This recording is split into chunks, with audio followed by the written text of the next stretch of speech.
Good afternoon, everyone. Thanks so much for joining us today. My name is McKenna Sturgeon. I'm the Training and Marketing Specialist for the Colorado Municipal League. I'd like to welcome you to today's webinar, which is creating a Gigabit broadband network for your municipality. We've got a great panel today with one of CML's legislative and policy advocates, Jacqueline Turway, to cover relevant legislation. We've got Brandi Ryder of the Colorado Broadband Office to cover updates and opportunities at the state level. And we've got Dave and Ed from HR Green to tell you all about new technologies that are available. So now for those of you who are new to GoToWebinar, you should see a control panel to the right of your screen. This is where you can go ahead and ask questions. I'll be monitoring those throughout the presentation so we can get those answered for you. We do encourage you to ask those throughout the presentation so that we can kind of get everything done. And then if at the end we don't have time for everything, we'll go ahead and follow up with you as well. And just so everyone knows, this is being recorded. So I will send out a link to the recording and all the presentation materials tomorrow. We do ask for 24 hours to get those posted. So with all of that, I'm going to turn it over to Jacqueline to get us started. I'll go ahead and share my screen as well. And good to go. Thanks everyone for joining us today, and thank you to our guests for coming to join us. We really appreciate it. I'm just going to talk about a few key legislative pieces that have helped in the broadband space, specifically from 2005 and then just in the last couple of years that have helped us get some funding out to different areas of the state. So one of the key pieces of legislation was Senate Bill 5-152. Back in 2005, the Colorado General Assembly passed the Senate Bill 152, which excludes local governments from entering into the broadband market, and it prohibits most uses of municipal or county money for infrastructure to improve local broadband service without voter permission. As an update, as of Tuesday, 119 municipalities have successfully passed questions related to this bill. Tim Knapp is the most recent, and they did pass their resolution on Tuesday of this week. So we do have a page on our website at cml.org that updates regularly with those that have passed this legislation and has some information with how to do that. Following up with that, Senate Bill 19-107, broadband infrastructure installation allows rural electric cooperatives to lease existing dark fiber on their electrical utility easements to broadband providers without the renegotiation of the underlying easement. This would enable broadband providers to lease, this is just a cost saving measure and helps them to get that dark fiber out to the different communications companies and broadband companies without having to renegotiate that easement on those properties. Additionally, the Act provides landowners with a remedy process if any damages should occur in that situation. So that's another one that's helpful with getting broadband out to rural areas. House Bill 20-1137 was the broadband grant certification of unserved area requirements. This allows local governments, including cities, counties, and school districts, to collect and review any relevant speed data, make a determination on the unserved status of a community, and then submit a written certification of this unserved status as part of the application process for the state's broadband grant program. In this process, the local government must provide public notice to the incumbent provider, and hold a public hearing. The intent of the data collection and certification is to allow the broadband board to consider with greater weight an application submitted from an area that is currently unserved. House Bill 21-1109 from last year, the Broadband Board changes to expand broadband service, moves the Broadband Deployment Board from the Department of Regulatory Agencies to the Office of Information Technology in the Governor's Office, and it modified the membership and duties of the board. Upon the signature of the governor, the board and the Broadband Administrative Fund are housed in the Office of Information Technology, and the membership of the board was reduced from 16 to 11 members. The membership still included 3 members representing local governments and 1 representing municipalities. The Act directed the board to establish an annual request for proposals process to award grants to critically underserved areas of the state as identified by OIT. Critically unserved is defined as a household area that lacks access to at least one non-satellite provider of broadband service delivered at measurable speeds of either at least 10 megabits per second downstream and 1 megabit per second upstream, or at a measurable speed of at least equal to 1/2 the minimum measurable speeds that qualify as broadband under the FCC definition, whichever is faster. Local governments, including municipalities, are eligible to apply for the grants through the RFP process to improve internet access in unserved areas.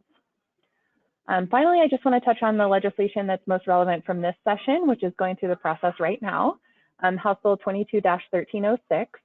The Broadband Deployment Board would be able to, in this bill, through the Office of Information Technology, award broadband stimulus grant funds received as part of the American Rescue Plan Act of 2021. This bill codifies current practice by updating the grant's program requirements to align with the finalized federal regulations. It also reduces the notice and comment period from 60 days to now 45 days as amended from committee, and it allows project extensions in the event of a supply chain disruption. It directs the board to review previously denied applications for compliance with the new regulations and permits applicants to appeal the board's decisions in district court.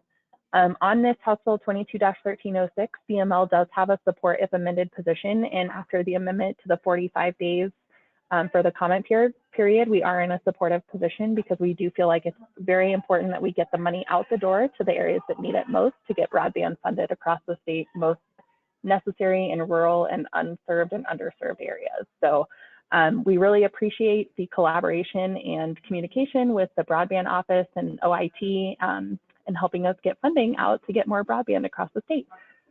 So I will pass it on to the next person in the presentation, but I really appreciate all of you coming on and helping us do this presentation. Thanks so much. Great. Thank you, Jacqueline. So Brandi Ryder here. I just want to say good afternoon to everybody and thank you for joining us on this webinar about broadband. I am the new executive director of the Colorado Broadband Office, and I started in February, and it's been a great time for broadband in our state of Colorado. So I just want to give a few updates on what we're working on, and hopefully, you know, if you guys have any questions, certainly let us know. But just to give an overview of the Colorado Broadband Office, you know, we're a clearinghouse for the state of Colorado's broadband programs. We do provide education outreach related to policy and programming around broadband initiatives. And then we manage and oversee the broadband deployment and broadband advisory boards. So we have 2 boards in our office. And then right now, especially in this environment where we're responsible for federal funding coordination and grant making, so that includes also state funds. And so that's the overview of our broadband office. Next slide. So we have a number of initiatives in addition to our federal funding. I don't know if you guys are aware, but if not, Governor Polis signed off on an executive order this February that really gave the broadband office direction as to what the goals are for the state of Colorado. And just to summarize, you know, Governor Polis, his goal is to serve 99% of Colorado households with high-speed broadband, high-speed internet. And the definition for that is 100 down and 20 up, which aligns with federal funding program requirements. So it aligns with what the Treasury is looking at. And so we think that we can get there with that goal with all of the federal funding that's coming up. It also calls out for more coordination between state agencies on broadband. The biggest player in that piece is CDOT. It calls for coordination with CDOT and streamlining some of the permitting processes that CDOT has around constructing broadband in the rights of way. It also calls for certain targeted areas. So we're talking about the critically underserved and not served parts of Colorado, which is rural. There are some pockets along the Front Range that obviously don't have adequate internet, but everybody's included in that 99%. But basically, you know, we're focusing on broadband needs for K-12 distance learning, libraries, improving Colorado tourism, providing internet connectivity in state parks, supporting telemedicine, programs in state prisons, federally recognized tribes, and then obviously the challenges faced by rural communities in Colorado. And so those are some of our long-term strategies for helping to improve internet access in those areas. A lot of our programs right now are improving middle mile and last mile connectivity across Colorado. And so those are some of the big goals and strategies that the governor has laid out for broadband. That 99% goal, we have to achieve that by 2027. So I know the governor said it's a great goal, it's aspirational, and it's aggressive, but he is confident that we will get there. And so we're pretty excited about having that direction from the governor's office. It also lays out that we will provide a strategy to the governor's office by this August. And so I'll touch a little bit on that here in a second on the next slide. But we feel pretty good about this executive order, and we're already starting to implement it. So hopefully those of you out there in the field will see some progress on that. So the statewide strategic plan, like mentioned in the executive order, so we're going to be going out this fall, actually this summer and fall, to collect data from all of you in terms of what are your needs for broadband are, so we can prioritize those in our funding strategies. It'll be a huge public process effort. We are in the process of awarding a contract to a vendor to do that work for us. So you'll see a lot of information in our newsletters and on our website, pretty much putting together the Colorado State Strategic Plan. Just like many of you in the field who have started to develop strategic plans or are thinking about this, this is an effort that the state's doing on a broader scale. And then one of the things I want to touch on is legislation.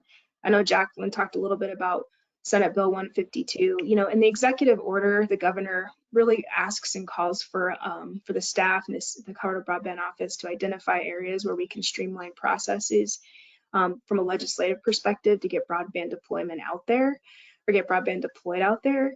And Senate Bill 152 has been, first of all, I think the intent of the legislation has changed over time, and I think in this environment, we need to probably revisit that piece of legislation. Obviously, many communities have opted out of Senate Bill 152 without a lot of resistance from community, and so we feel this might be the time to really just revisit that legislation and make it easier for local government to implement broadband.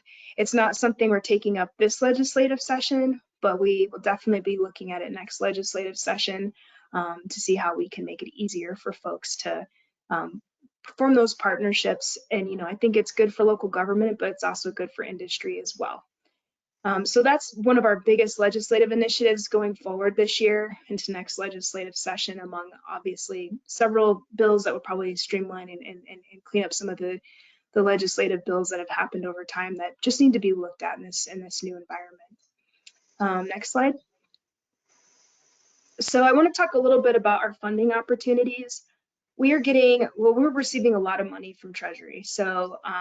And so we're pretty excited about that. Like many of you who received ARPA funds, the state has received quite a big chunk of change. And so I just want to cover that real quickly with you all. The first one is the State and Local Fiscal Recovery Fund. We call that SLFRF.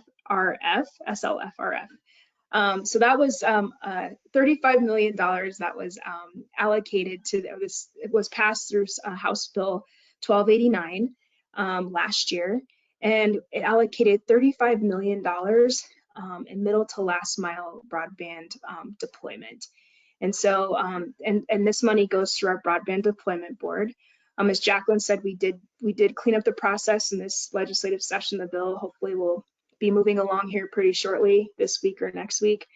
But it allocates $10 million to the Southern Ute Indian Tribe, $10 million to the Ute Mountain Ute Tribe, and then $15 million to partner with our Office of eHealth Innovation for telehealth services.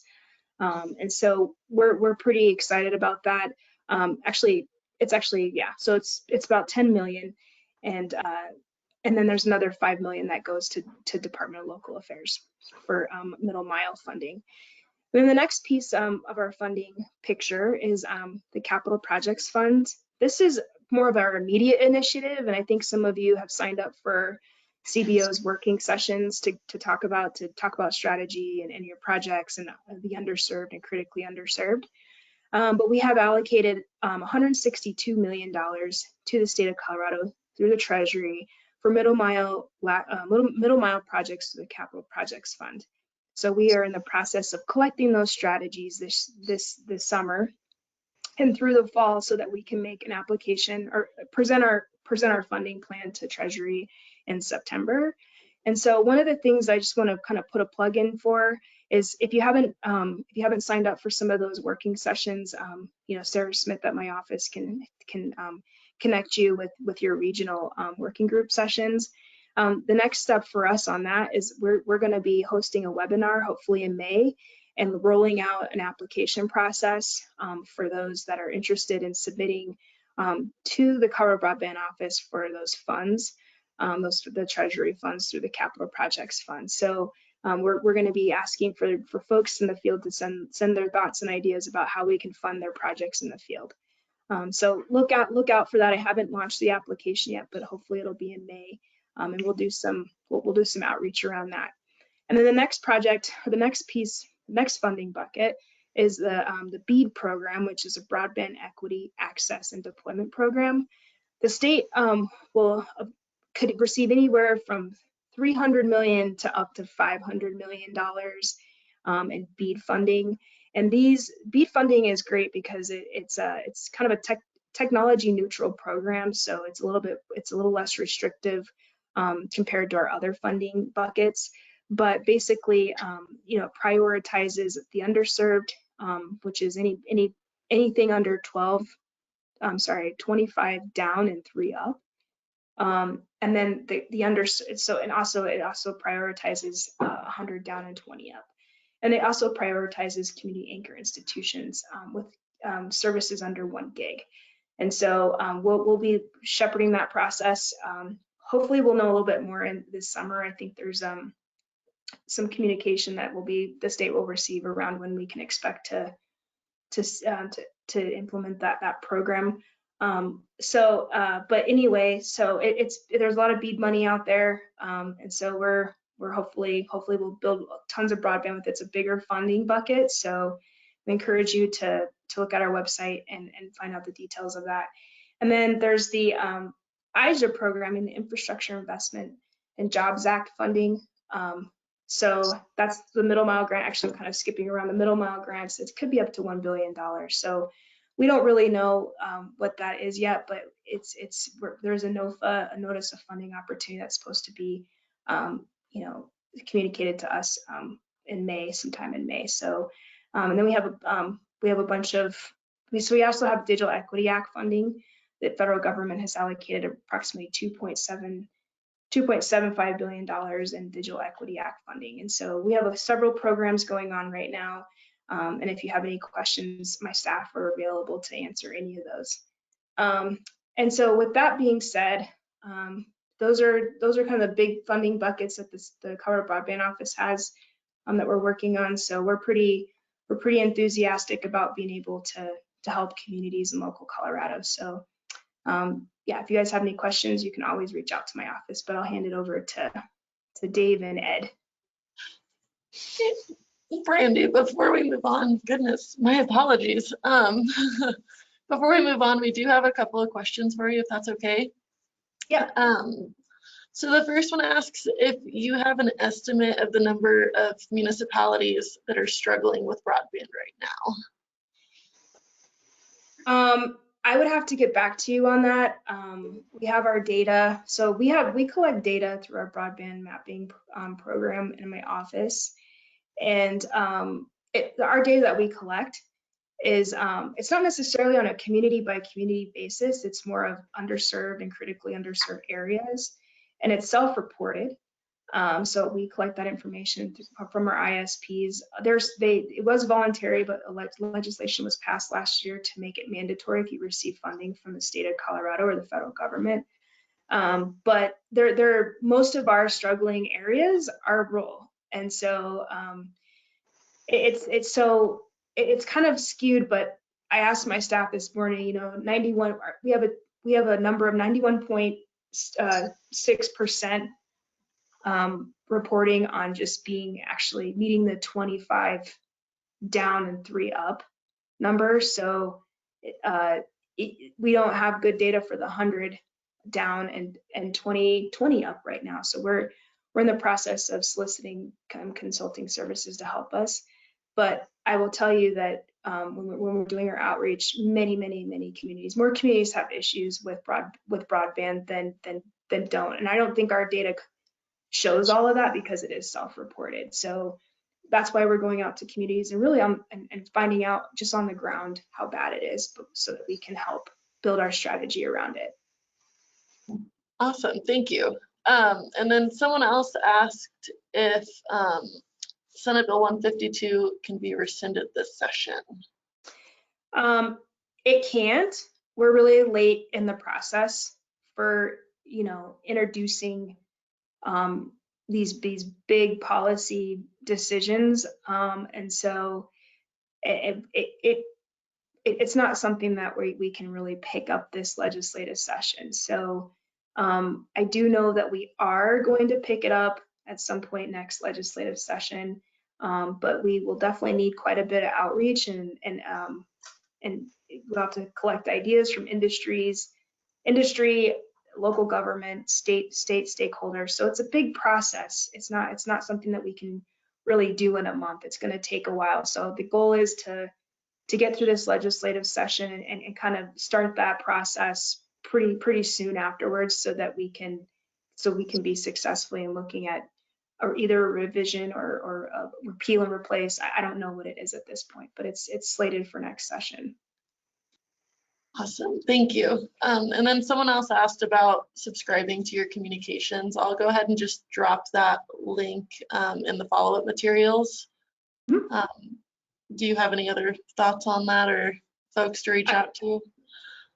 So if you just go to broadband.colorado.gov, you can subscribe to any of our newsletters and communication. And if you want to you know, attend one of our capital projects funds working groups, you can certainly email me directly, and I'll pass you along to my staff to make sure you're included. And my email is Brandi with a Y .Reiter, RAITTER, at colorado.co.us. That's right. Awesome. Or sorry, at state.co.us.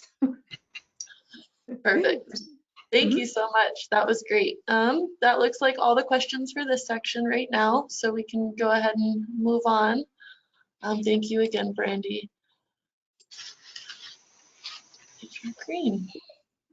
Yeah, and Brandi, thank you again. Wow, what a great overview. Brandi, congratulations once again. The governor's appointment of you could not have picked a better person. Your experience, I know, in Buena Vista and with the town of Eagle, and with the depth and breadth you bring to the new broadband office. Good on you, good for the governor, and good for all of us. You know, just looking, Brandi, at the last slide you had there, this sounds like Austin Powers with, you know, $4 billion worth of money, just dividing the number of residents. I know there's a little more than 4 million people, and you've got almost $4 billion.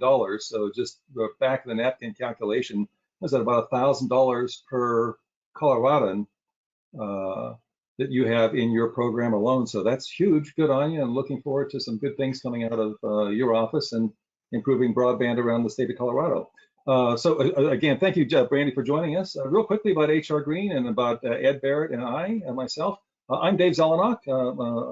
Most of you may recall I've spent most of my career actually with the city of Colorado Springs. I served about 15 years as Director of Public Works with Colorado Springs. Then I was asked to come up to Centennial in the Denver Tech Center area, and I was Public Works Director and even served for a year as their Chief Executive for the city government of Centennial. 7 years ago, I joined HR Green, and we started a practice, and we've now worked for, I don't know, in the last few years, 40, approaching now 50 cities, counties, and public agencies, helping advise them around the state of Colorado as to ways to help improve and position themselves for improving broadband in their communities. So next slide, if you'd be so kind, McKenna. Well, what we'd like to talk about really are three things. Some of the what I'll call cool new technologies, or you may call them unforeseen technical convergences, but some cool new technologies. It'll talk really about building a better future with broadband and the kinds of incredible potential that broadband can bring to you and your communities. And then lastly, kind of circling full circle back to the comments that we heard earlier from Brandi, looking at this really once in a generation funding and things you can do, things you should be doing, we think, to position you and your community for scooping up your fair share of that $4 billion of, I'll call it Brandi money. So that's kind of what we're talking about here for the next few minutes. The next slide, I think, talks about some of these really cool new technologies. One that we think has a lot of promise that has nothing really to do with the sensors that you attach to fiber. It's nothing to do really with the ones and zeros, as we call them, going through the fiber optic cables. But there's a whole lot of work and a whole lot of really cool new technologies coming out using fiber optic cable as the sensor itself. And by that, for example, what we see, so I'll just pick on I-25. I-25's got some great fiber optic cables going up alongside of it. I-70 has some phenomenal fiber optic cables there. There are electronic boxes now. They aren't that expensive, where they can detect, for example, they can detect and they can characterize over about a 60-mile distance an elk from a deer. A human being walking along I-25 can be detected. There's no sensor required because fiber is the sensor itself. They can detect, for example, a cement truck moving southbound on Main Street at 36 miles an hour. And by the way, it detects not only the vehicle position and the velocity, but the weight. What happens really is that just very tiny, minuscule changes in the strain on the fiber optic glass allows these new electronic boxes to characterize, like I said, speed and type of acoustic interference that's going on over them. And so we are really excited about that. We think that that CDOT is putting a lot of time and effort into wildlife detection and traffic detection. And if you are a city that has, for example, water pipes or sewer pipes, we strongly encourage you to put in fiber optic cables over every time you have a trench open. Look at ways that you can drop in a fiber optic cable. The prices we're seeing now are about $1 a foot to buy the fiber, about $1 a foot for the conduit, and then about $1 or $2 to install both of those. So $2 to $4 a foot to drop a piece of fiber optic cable in a conduit when the trench is open. For $4 a foot, there's not a better deal that we know of out there. Interestingly, also, what we're seeing in terms of the terrible fires that we've had in the recent past couple of years, I'll even share with you that my son's own house burnt to the ground in the Boulder fire several years ago. So we're well acquainted with fire, both evacuation systems. We're seeing a lot of interest now in using the telecommunications benefits to fiber optic cables, devising new evacuation systems for fiber. But also looking at the little picture here, there's some cool new technologies that require a fiber backbone, much as the wireless technologies do today. But now there are new technologies you can just clamp on in 5 minutes one of these sensors, and you can then attach to the electrical transmission wire. This is the high tension wire that goes, for example, through a national forest. Put a smoke detector on the high tension wire, and there's no wiring required other than you clamp it onto the high tension wire. That needs a fiber backhaul somewhere or telecommunications backhaul somewhere, but both between fire evacuation systems, which we call wayfinding, to direct people out of fire prone areas so they don't drive into a fire, and then actually detecting the fire. We think there's an awful lot of great applications that these new technologies can bring forward. And also just talking a few minutes about what some call smart cities and the value and importance of sensors. So the next slide, McKenna. Talking just briefly about the kinds of interconnections, the kinds of applications, and we'll talk about the importance of the fiber backbone and the fiber applications, but really the benefits that these telecommunications technologies or these cool new technologies can do. I'll just speak briefly to street lighting. One of the things that we're looking now at street lighting, and we won't do a deep dive here this afternoon into street lighting, but there's a lot of great opportunity, we think, for using street lighting as platforms for 5G towers and other wireless telecommunications locations. If you own your street lights, that gives you full control over what you can do with them. Utilities, we're seeing a lot of interest now in utility metering. If you have an electric meter to your house, you can run a fiber optic cable and read your electric meter, read your water meter through fiber, and energy management. Beyond that, we did some great work in both Colorado Springs and in Centennial, interconnecting the traffic signals, mostly with other people's monies. I'll share with you in Centennial, we built roughly a 60 linear mile network of fiber optic cables for about $300,000 of city money, and the value of that 60-mile network is upwards now of probably 20 million. So you put 300,000 of city money in, and you get a value of network of 20 million out. We thought that was a pretty good deal when we put that together in and for Centennial. Beyond that, there's so many other kinds of sensors. I think the point that I'd like to make, though, really is that all this technology is really the enabler, but the telecommunications is the backbone. It's the common thread. You have to have the backbone. And that kind of leads me to my next and last slide, which is just to talk very briefly about why this, what we call this convergence, is so crucial. That we're making this infrastructure smart.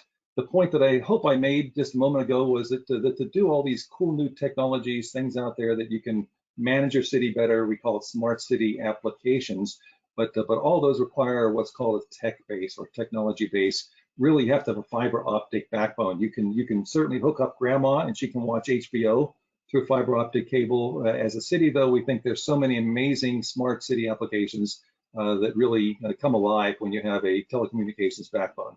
Again, with the fiber optic backbone, that's great as long as you can apply it and the applications, the wayfinding, the fire sensing, you can tell a deer from an elk from a human on I-25 using fiber optics as a sensor, do traffic management, interconnected traffic signals.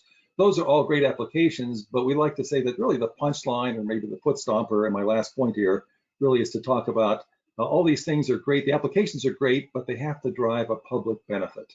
It has to be worth doing or don't do it. Yeah, you can put out sensors that can measure raccoons per acre. I'll pick on raccoons today, but why bother if you're not able to drive some public benefit? And we tend to lump those together across a spectrum or variety of actual benefits. So again, I guess the point is here, the foot stomper is that the fiber optic backbone is much broader, deeper, and more valuable than you may even consider.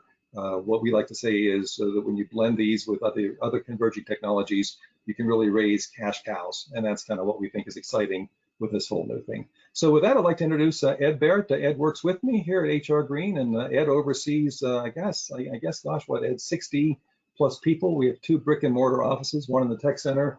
I work out of Colorado Springs, and Ed oversees about 60 people doing our fiber broadband stuff across the state of Colorado and other places. So Ed Barrett, thank you. Thanks, Dave. You know, we do want to do a little deeper dive on broadband, but to wrap up Dave's point on kind of the conceptual, you know, how does broadband connect back to, you know, this concept of the technology base? We always like to illustrate, you know, some real world examples of what we think is good work that's going on around us. And so, you know, this example we're going to share is from Sugar Land, Texas, a fairly large sized suburban community outside of Houston. Sugar Land is a pretty forward thinking community, and they have over time taken some very important broadband and connectivity steps. But what we found in a lot of communities is really that those steps forward have been largely departmental. The traffic group of a city will build its ITS and signal fiber, and the water utility will have a metering program that relies on radios and collection devices. But, you know, in Sugar Land, very similar problem. Over the last 10 years, there have been a lot of technology investments, but that much of that siloing had really led to maybe an inability to understand how to tie things together in a way to reduce cost, to create a platform for future improvement. And they were planning at the point we engaged with them on some major capital programs to upgrade some of those siloed technologies. If you jump to the next slide, you know, the goal for many communities of creating kind of a master plan is to chart a path forward. And by creating a strategy similar to what Brandi's talking about at a macro level at the state for your own community, it really does help you to sort of build your decision making in a way that every decision links to others. And so creating this plan of convergence, on the left you can see where Sugar Land started. This is a map that shows every signal, every connected device, every cross-departmental platform, and it's always fun to work with clients where there's an aha moment. We were sitting down with city leadership and presented this first map, and collectively there was a bit of a gasp and I've never looked at all the stuff we have together. by the city manager, by the assistant city manager. And it really led to a realization that there was an opportunity by converging everything together, looking at a single platform that could support multiple departments, that there was an opportunity to move city government function forward and also simultaneously deploy an asset that could be used to facilitate private sector partnerships and broadband. So as we connect the dots between programs, smart city and technology plans in communities, and broadband, we want to make sure that there is a real understanding that these things are not only connected but interconnected in creating path forward. So looking more specifically at kind of broadband improvements, we wanted to share again some case studies and specific examples, and hopefully wrap up here in the next 10 minutes with some actionable step forwards and maybe some recommendations that you might consider.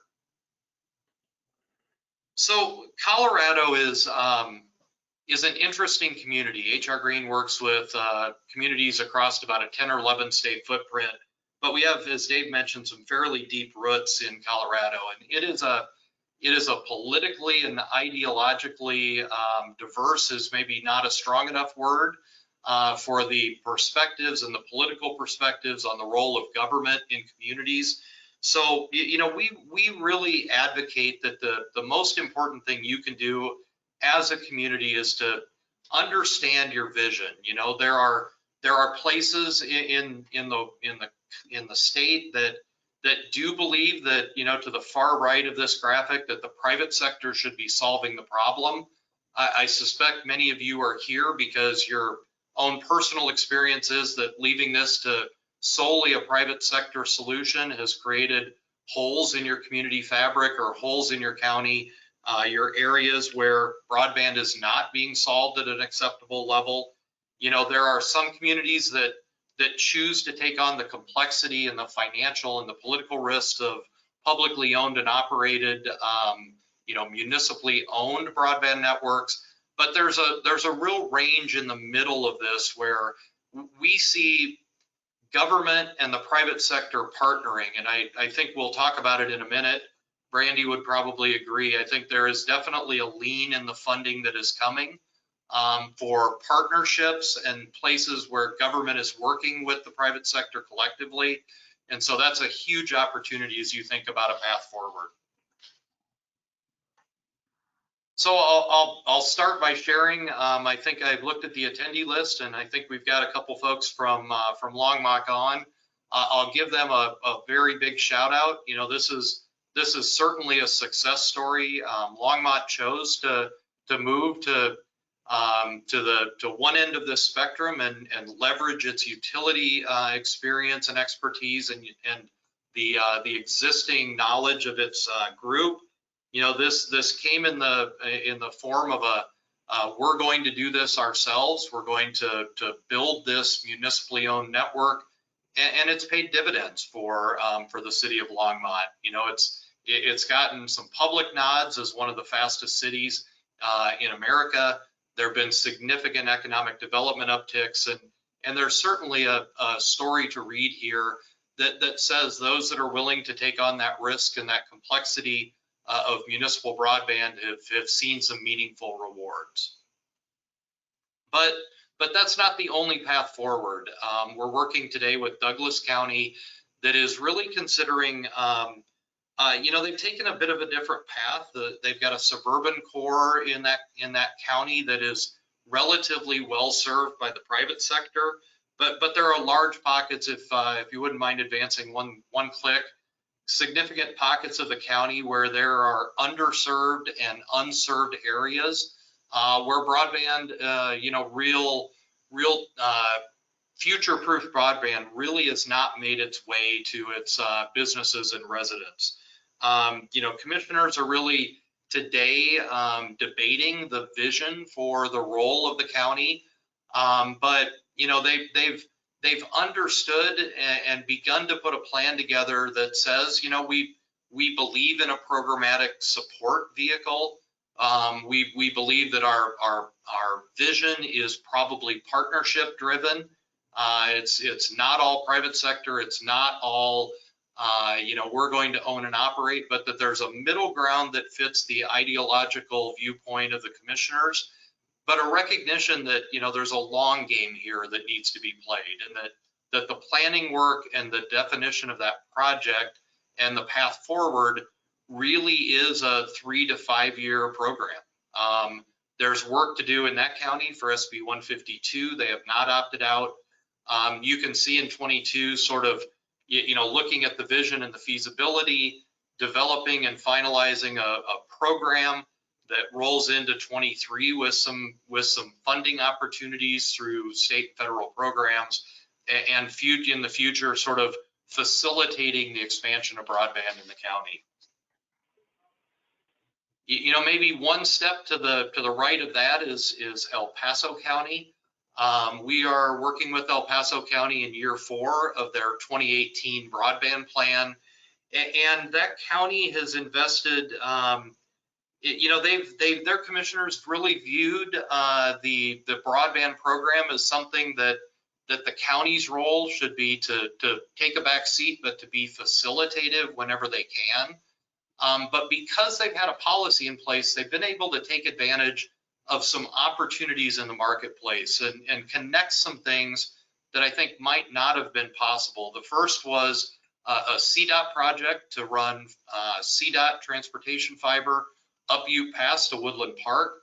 The county and its 3 public sector partners were able to jump into that project and deploy what would have been a multi-million-dollar project at about a cost of 11 cents per foot, as Dave mentioned, by taking advantage of a trench that was open, getting infrastructure in place, and the county will be later this year issuing an RFP to the private sector that says, we have an asset, we believe it can help you provide service at a more economically advantaged model for the residents of Ute Pass that are not well served today. So again, by having this plan, by deploying some assets and creating some currency in the marketplace, they believe they can play that facilitative role with the private sector to improve service in an area that is underserved today. Secondly, the county has made a decision to deploy its own ARPA dollars, its local funds, to connect the county's infrastructure in the fairgrounds up to the northeast in Calhan and down to Fountain. The county proactively reached out to the private sector and said, we have a trench, we're going to put infrastructure in, and we're willing to invite you in and partner with you so that you can extend your own networks along this middle mile and take care of serving additional last mile customers on the end of this network. So that project is ongoing. It's slated for design this year and construction next year. Mountain View Electric has made, in the meantime, an announcement of its plan to build ubiquitous fiber to its electric customers in El Paso and up into Douglas County. And Colorado Springs itself has really seen sort of a broadband boom. There are 3 providers that have announced their plans to build fiber optic cable. All of that resulted a couple of weeks ago in, at least in part, in an uptick in Colorado Springs, landing in the top 10 communities in America, in many parts, based on the fact that they've seen a significant improvement in their access to high quality broadband.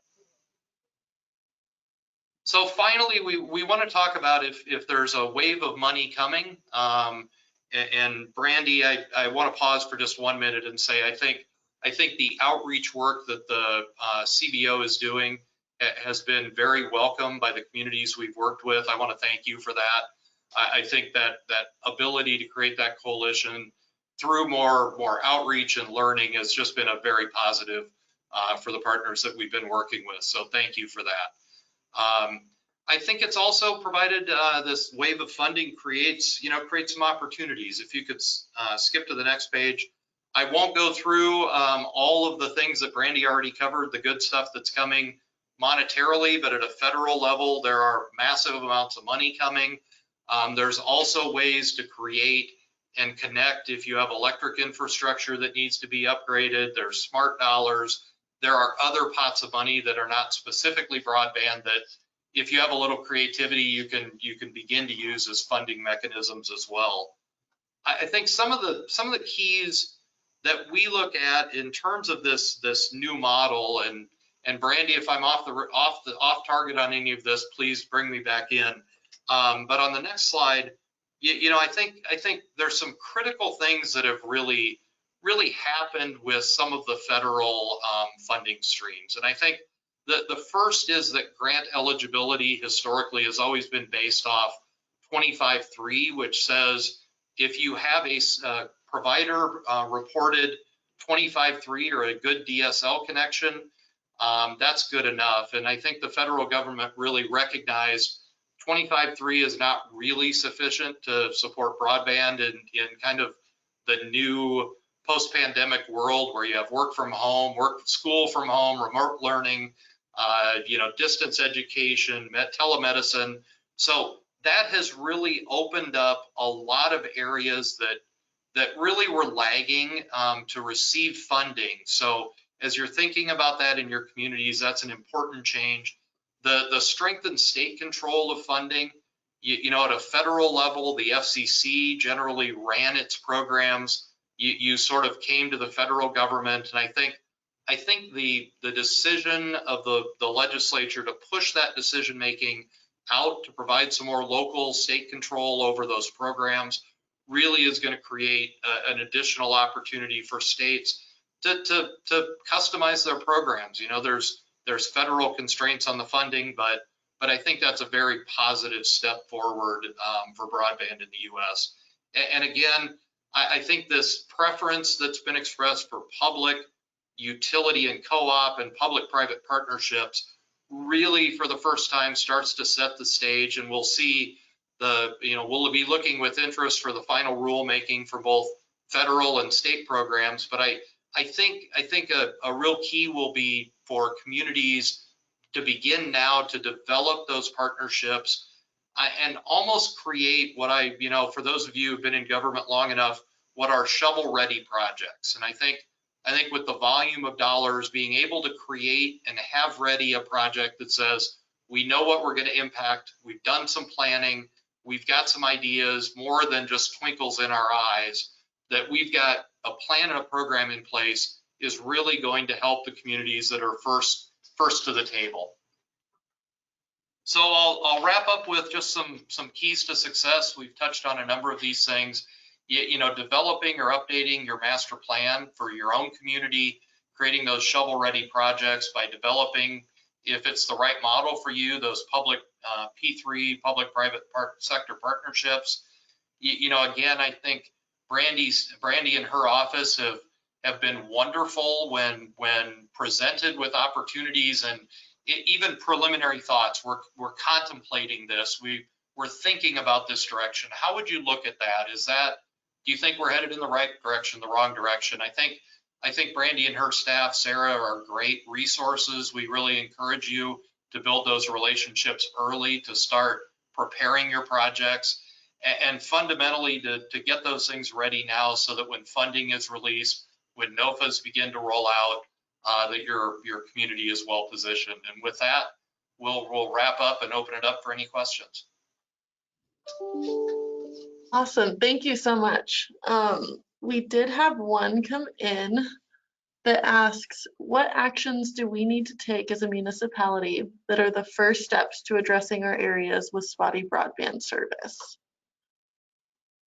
Would you say maybe develop a vision, look at the landscape, kind of inventory what you have, what you don't have? We encourage a speed test. A lot of those you can just do a free speed test and develop a speed test map to understand how bad the situation is, understand how much or how little of that infrastructure I talked about you have, and then plot a course, as Ed said, working with Brandi, develop a vision that's right for your community. What's right in, and shout out to Timnath, good on you. Yesterday your issue passed, fantastic. You're 119 now on the list. But what's right in Timnath will not work in, as Ed said, in El Paso County, and that's okay. In fact, Ed's point about Douglas County is what works in Highlands Ranch and Castle Pines will not work when you get out to the eastern part or the western part of Douglas County. Even within a city, there may be different models that will work the best. But you have to start with an inventory. Start with what you have, understand what will work in your city, and then develop a vision or plan for the future. Thank you. So this one's for Brandi, and I already apologize for not knowing the acronyms. There are quite a few of them. So what are you hearing about the timing for the FCC to get the new maps completed, and when the NTIA will complete its IIJA grant rules? Will the state need to wait until after this is complete before it can adopt its grant distribution rules? So that's an excellent question. And so I'll just take the first part of that question, which is the FCC maps. So to my knowledge, right now, there really isn't a solid due date for those to be done. I think the FCC is still working on their maps. And, you know, I know a lot of states are talking about the FCC maps. And I will tell you that, you know, we can't wait as a state to see for them to complete the FCC maps for us to make, you know, fact-based decision making on our grant strategy. And so what we've done, and I think a lot of states are doing this, is they're just moving ahead with their own maps, because I think when they are published, they will not be correct. And so I could bet money on it they won't be correct, because, you know, when you're developing data at a local level, you know, you usually, I think the local level, like the states, have a better sense of the broadband landscape within their communities. And so there's probably going to be a period of time where there'll be a dispute process. So the state will engage in the dispute process to make sure that Colorado's data is accurate. So our office is moving forward with our own mapping services, and we have an RFP that I think it's out there on the streets for that purpose. And so, and we have a lot of RFPs out there, by the way. If there's anybody in the audience that, you know, wants to do business with the state and is an expert in some of these things, I encourage you to look at our website. But that's it on the map. So we're moving forward. We'll probably have our maps done before the FCC will. And then secondly, on the IIJA funding, we won't know the particulars on the IIJA funding until that guidance comes out in May of this year. And so we'll be basing some of our strategies, deployment strategies or funding strategies based on that guidance. I know when the ARPA funding process started with the federal government, they made the announcement that there were funds available, and the guidance kind of came a little bit afterwards. So we've learned some lessons in terms of, like, hey, maybe we need to wait until we get final word on how these funds need to be used. I don't think it's going to delay us, to be quite honest, because I think at the federal level, a lot of these programs will have similar requirements. So, but what we did in the last year is we received our ARPA funds, and then once the guidance came out, we ended up updating our applications to reflect the new guidance, especially through the Broadband Deployment Board. So I guess to answer your question, the second half, summarize it, is nothing that we're doing is going to be delayed because we're still waiting for IIJA funds, because we'll have our process set up, and really it'll just be updating our process based on some of the guidance that will be coming. So hopefully that answers your question. Thank you. We had one more come in.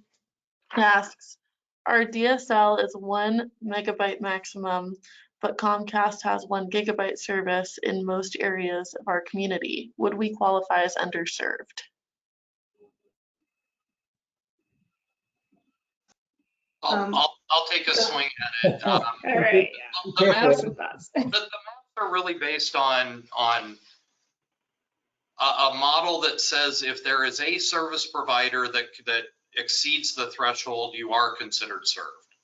And that, you know, there are some challenges, and you can argue monopolistic, duopolistic competition isn't really competition, But I think, Brandi, from a funding eligibility perspective, that is sort of how most of the rules that I've seen are coming down. That won't change.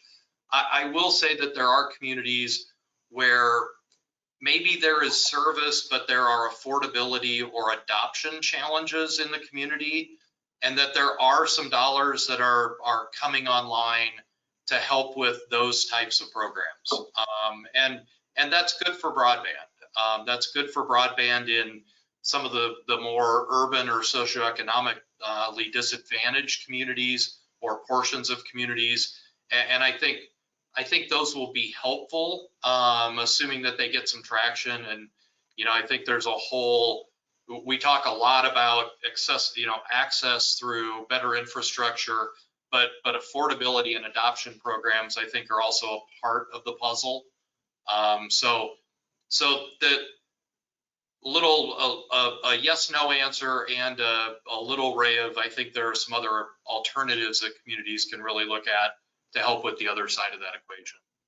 In fact, if I could maybe just chime in there and talk just a brief moment about technology. Many of the cable providers, by definition, they have a coax cable coming into your home. It is quite a bit different than a fiber optic cable. Fiber can take you to 10 gigabits, which is 10,000 megabits per second. Many of the cable systems out there can get to 1 gigabit on download, but they're not symmetrical. The latency, which is how quickly they react, is vastly different. And I guess the only point I wanted to make there is that there's a world of difference, honestly, between a fiber optic connection and a cable-based connection. So you shouldn't really confuse the two, thinking you've got a gigabit of service and that's as good as things can get.